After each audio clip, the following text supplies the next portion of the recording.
Coucou tout le monde, j'espère que vous allez bien. Bon, vous voyez, c'est un peu le bazar sur ma table. Au départ, c'était un peu rangé, mais j'ai un chat qui est passé par là et qui a tout dégommé. Alors, moi, j'allais faire un tirage pour voir un peu les énergies du moment, pour comprendre un peu, parce que je trouve que ça remue beaucoup. Et je me suis dit, bah, pourquoi pas le partager. Donc, je ne vais pas utiliser les mêmes oracles que d'habitude, à part la triade que vous connaissez.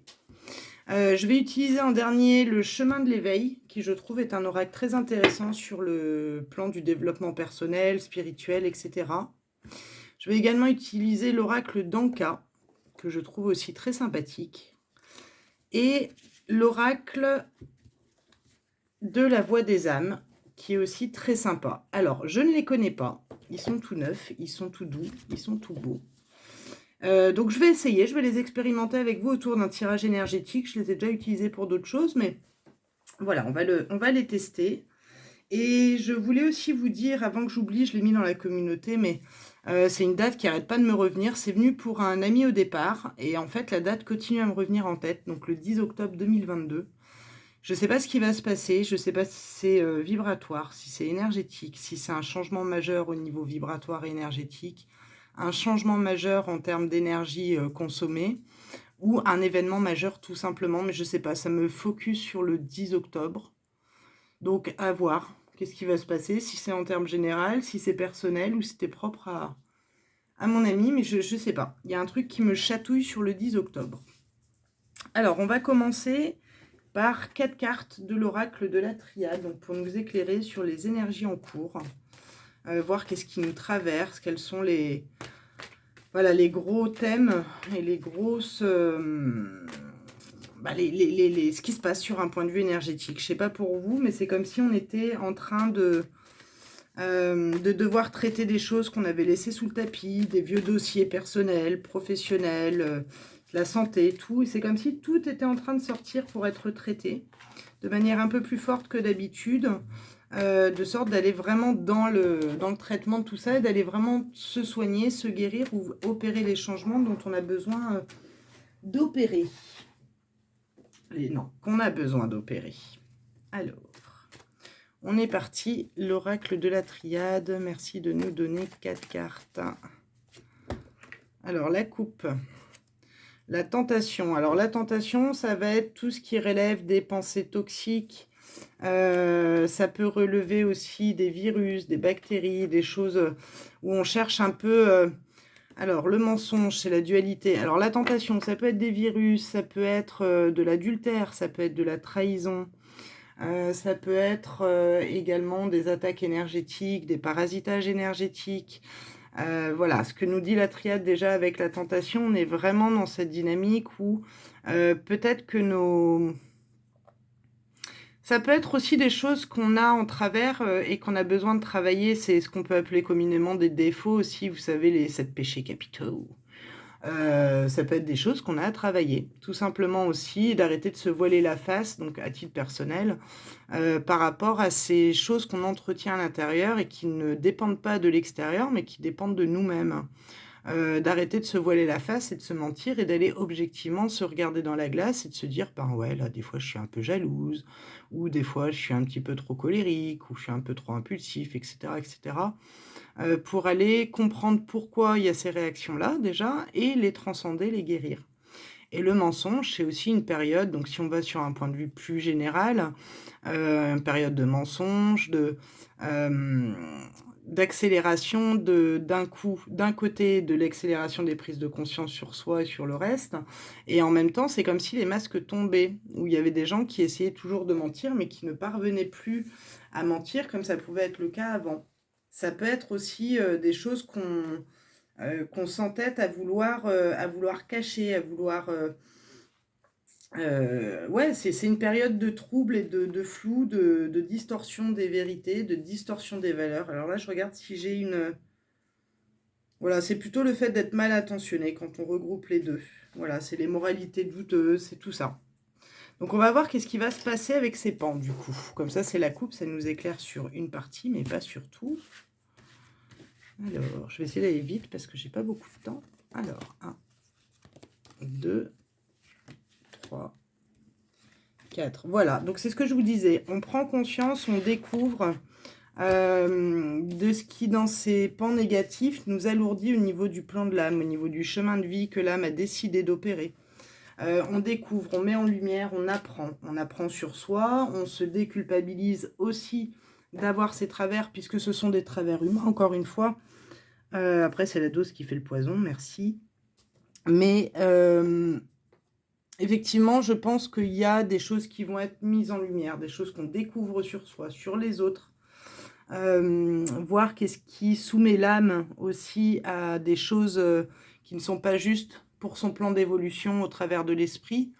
En fait, c'est se détacher, s'alléger de tout ce qui est en lien au fardeau de la carte de la tentation et du mensonge.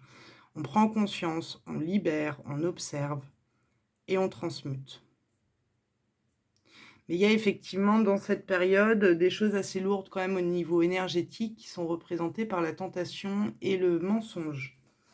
Alors je voudrais voir quand même faire des regroupements au niveau de l'association des cartes parce que je peux passer à côté de quelque chose et je ne voudrais pas.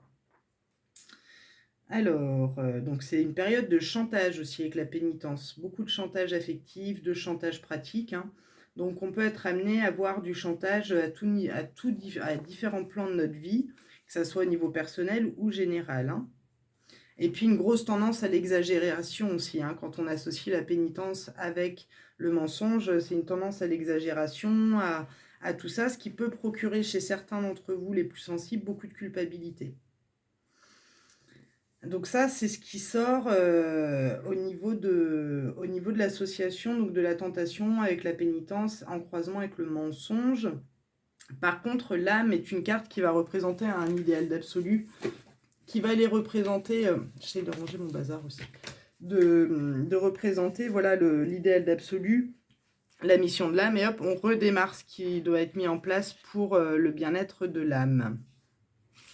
Alors, on va aller voir avec l'oracle d'Anka, qui vous allez voir est très sympa. Voilà, qui va nous donner d'abord une cause, quelque chose qui provoque une situation et le moyen de le traiter. Donc on va aller voir là, qu'est-ce qui en tendance est le plus fort sur cette période-là du mois d'octobre. Enfin là en ce moment en fait, pour l'automne. Alors, laquelle? Celle-là? Les vies antérieures. Alors, il y a beaucoup de choses qui révèlent du passé, des vies antérieures. Alors, on peut aller avec cette carte-là, se dire qu'il y a une résolution qui se fait au niveau karmique. On va aller voir qu'est-ce que ça occasionne. Alors, vous allez avoir du bruit parce que j'ai un lutin qui essaye de continuer à venir sur le bureau et je ne veux pas. C'est trop le bazar sinon. Alors, qu'est-ce que ça va aller causer tout ça? Alors là, je vais garder la coupe sur celui-là. Des fuites aux problèmes, les gens qui fuient les problèmes, qui fuient les responsabilités. Donc ça va aussi avec le mensonge, hein, regardez. On a quand même des masques ici, on a encore un masque là. Hein.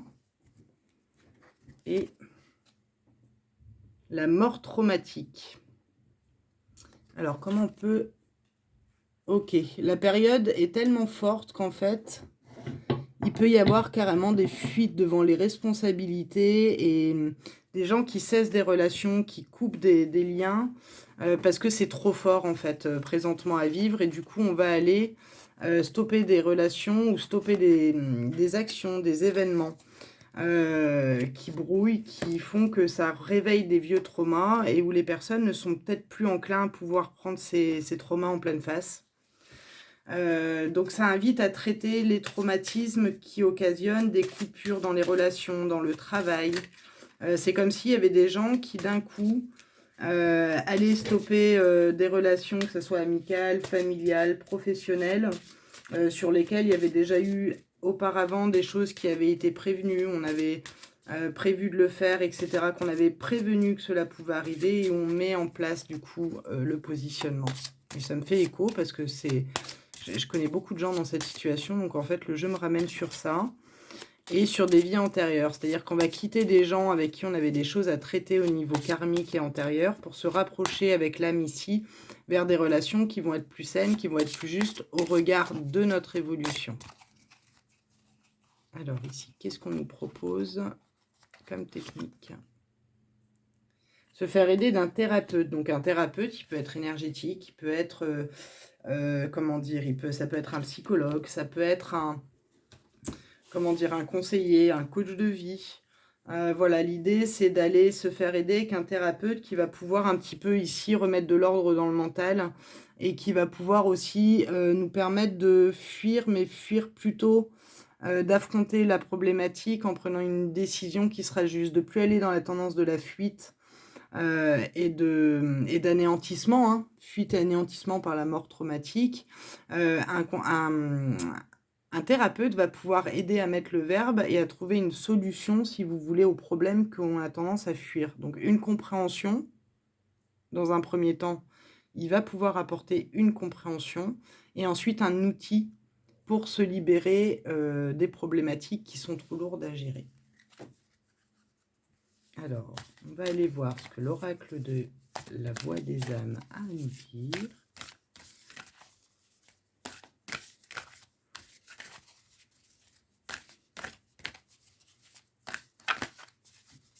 Sur la période. Il est super, il est doux. La soumission. Donc, vous voyez, on est encore dans une période qui revient encore à la soumission avec la tentation, le mensonge. On a des cartes similaires encore à la coupe. Et les retrouvailles. Alors ça, c'est une carte qui nous indique aussi à la coupe, là, que potentiellement, il peut y avoir, dans les distorsions dont je vous ai parlé, dans le fait d'être en fuite peut-être par rapport à certaines problématiques, il peut y avoir des choses, des liens qui se rompent et qui, pour reprendre vie, sont sous couvert de conditions de se soumettre aux attentes de l'autre. Et je pense que les énergies actuelles nous poussent justement à aller sur le chemin de l'âme et de la compréhension de soi, pour pouvoir voir qu'est-ce qui est tolérable ou non dans ces relations, en fait. Est-ce qu'une relation est saine à partir du moment où on vous met des conditions et on vous demande de vous soumettre à l'autre? C'est comme si, par exemple, vous vous sépariez et que la personne, elle vous dit « Bon, tu reviens, mais à condition que ceci, cela, là, et que la personne, en échange, ne fasse aucun travail sur elle. » Bah, on est dans cette dynamique-là, c'est-à-dire que pour que les relations puissent se remettre bien, il faut que chacun puisse faire un pas vers l'autre et faire un travail aussi pour résoudre la problématique initiale. Je ne sais pas si ça va être très clair. La source. Et l'effet miroir. Ok. Alors ça, je trouve très intéressant. Parce qu'en fait, ça vient nous parler de la source, de l'univers, de Dieu, ou de la source divine, qui nous envoie aussi l'élan, présentement, de pouvoir aller observer chez l'autre, justement, ses défauts, ou ces choses qui sont en disgrâce chez nous-mêmes, et qui sont révélateurs ou témoins de problématiques plus anciennes ou plus profondes.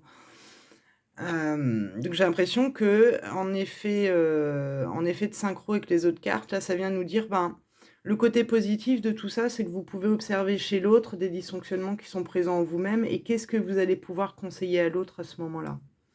Imaginez-vous à la place de l'autre, qu'est-ce que vous allez lui conseiller? C'est un peu ça l'idée, c'est de vraiment aller en effet miroir observer l'autre. Moi, ça m'est arrivé sur le dernier live où je me suis insupportée à couper la parole toutes les 15 minutes parce que j'étais stressée, parce que c'était le premier live et que j'avais envie de dire plein de choses.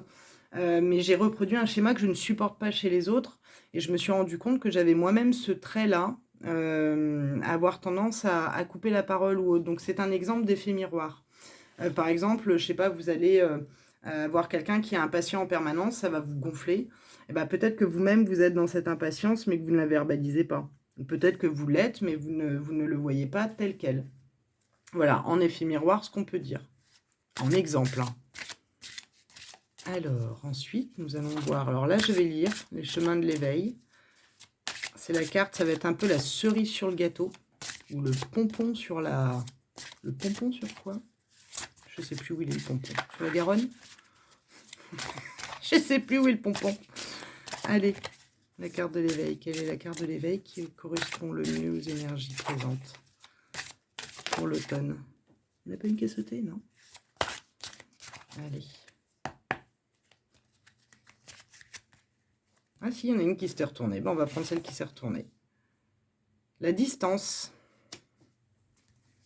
Prenez de la distance pour observer. On se sent enclin à prendre de la distance sous tous les sens du terme. Mais si on doit l'inclure dans un but positif, je dirais que c'est prendre de la distance ici pour observer, pour regarder consciemment ce qui se passe et pour pouvoir apporter des compréhensions et des guérisons. Alors, qu'est-ce que va nous dire le petit fascicule avec la distance? Alors, je vais vous lire, il y a un petit pitch ici. Et ensuite, il y a l'explication de la carte. Donc là, je vais vous le lire. Donc la distance. À l'heure où l'esprit se sépare du cœur, la distance devient le fléau de l'être. Vagabond d'harmonie devient sourde. L'heure de l'esprit séparé de l'être, dont le cœur ne prêche plus pour lui, rend notre guidance obsolète. Comme est inutile un messie assourdi. Puisque rien ne peut survivre à être écartelé, la distance et la douleur, alors écartez-les. Il n'y a nulle chose impossible à dépasser, pas tant que tu te refuses à t'oublier. Donc là, c'est un rappel à revenir à soi encore. On est vraiment dans le thème des dernières vidéos et des ressentis du moment, en fait. Alors, donc il n'y a nulle chose impossible à dépasser, pas tant que tu te refuses à t'oublier. Pas tant que, chaque journée, tu rechercheras l'union des corps, l'unicité, le rendez-vous. Tout surmonter n'est pas si dur, fébrile, n'est pas si fou, tout du moins, pas si ce rendez-vous avec toi-même. La distance ne sera alors plus aucun problème. Voilà, vraiment se rapprocher de soi et revenir à l'unité, revenir à soi, revenir à son être profond, à l'âme ici qui demande à muter, à bouger. Alors l'enseignement vous invite avec cette carte à comprendre que la distance physique n'est pas douloureuse, ni la séparation, ni le dépaysement. Les émotions ressenties par ailleurs renvoient à une forme de distance plus invisible, qui elle peut être source de douleur, celle qui sépare le cœur et l'esprit. Cette forme de distance s'appelle ego. Elle rend l'esprit isolé et le force à prêcher la bonne parole à nos oreilles sourdes, à notre cœur qui ne lui est plus relié, ne croit plus en lui. Cet enseignement vous demande l'union en vous, qui lorsqu'elle n'est pas, alors peut être la cause de vrais problèmes dans la matière, de vrais blocages dans votre évolution. Lorsque la distance n'est pas présente dans le cœur de l'homme, alors on comprend que tout est lié, puisqu'on le ressent tout et chaque chose. On demeure connecté, néanmoins si le cœur est touché, alors il ne ressent plus correctement, tout devient plus compliqué, long et éloigné. C'est ça, un cœur meurtri, il va voir la face obscure, il va voir le négatif qui se joue, il ne va pas se concentrer sur ce qui est en train de se jouer devant. Il y a vraiment, encore avec cette carte, comme dans une des vidéos que j'ai fait sur le retour à soi, et j'en referai d'autres sur le retour à soi, parce que ça me paraît primordial, en fait, en cette fin d'année, et pour préparer ce qui doit advenir à partir de 2023, c'est encore une carte qui nous rappelle que c'est important de passer par cette phase de retour à soi, et d'apprendre à se connaître en dehors de l'ego, donc en dehors de toute connaissance, de tout ce qui a pu être induit depuis notre enfance et les vies antérieures également. C'est-à-dire qu'il y a vraiment une épuration là de tout ce qui est karmique. Et je pense que dans les prochaines dizaines d'années ou vingtaines d'années, les histoires de karma deviendront de plus en plus révolues d'ailleurs. Mais ça, on en reparlera. Alors, il y a fort à parier lorsque vous piochez cette carte. Vous avez connu une fracture dans votre vie, symbole de cette dissociation intérieure qui s'est créée. Un choc dissocie soi de son être. Ça, c'est ce que je comprends au travers de ce que je viens de dire. Il apparaît évident que vous demandez de l'aide à l'extérieur en vous écorchant la voix, alors que vous devriez adresser votre prière à votre cœur, de se rallier à votre esprit avant de reprendre la voix. Voilà, on est en plein dedans, dans la reconnexion à soi. Le conseil de l'auteur. Retournez à l'époque, au souvenir, ou pourquoi même à l'endroit de cette fracture qui vous a vu écartelé. Là où, en fait, là où le trauma a commencé. Réparez cette vieille histoire du passé et travaillez à réparer l'union de ce que vous êtes avant de vous occuper de la réunion dans les relations. Une pratique à but d'introspection, yoga, coach en relaxation, sophrologie, donc on est encore dans le thérapeute proposé plus haut, sera un atout pour ressentir à nouveau votre esprit et reconnecter votre cœur. Et si vous ressentez l'envie obsessionnelle d'un déménagement et que tout le permet, ou même une envie de vacances, alors par pitié, permettez-vous, la distance ne sera jamais le problème si vous êtes unis à l'intérieur. Et bien, cette dernière carte, je trouve qu'elle clôture vraiment, vraiment bien ce tirage, parce qu'en gros, c'est ça. Se réconcilier avec soi, faire la paix avec son cœur, se retrouver et ensuite actionner les changements. Mettez en pratique, actionnez les choses, mais allez d'abord comprendre le nœud du problème, on en parlait dans les autres tirages avant, voir quelle est l'origine de la souffrance ou de l'écartèlement ou du trauma. Trouvez ensuite un outil, un thérapeute, quelque chose qui va pouvoir vous aider à transcender ce trauma pour pouvoir vous libérer et à ce moment-là, prendre votre chemin et accomplir ce que vous voulez mettre en place. Et faites-vous confiance. C'est une période très difficile parce que ça nous remue vraiment de l'intérieur, ça vient nous presser les tripes, hein, si je puis dire ainsi. Mais paradoxalement, c'est difficile, mais ça nous oblige à faire ce travail-là on n'a pas fait avant. Et là, aujourd'hui, on a cette opportunité énergétique et vibratoire de le faire. Donc, merci pour ce tirage parce qu'il m'éclaire aussi et j'espère qu'il vous éclairera tout autant. Très belle soirée à vous, très belle journée ou très belle semaine ou très beau week-end. En tout cas, je vous dis à très bientôt et merci d'être.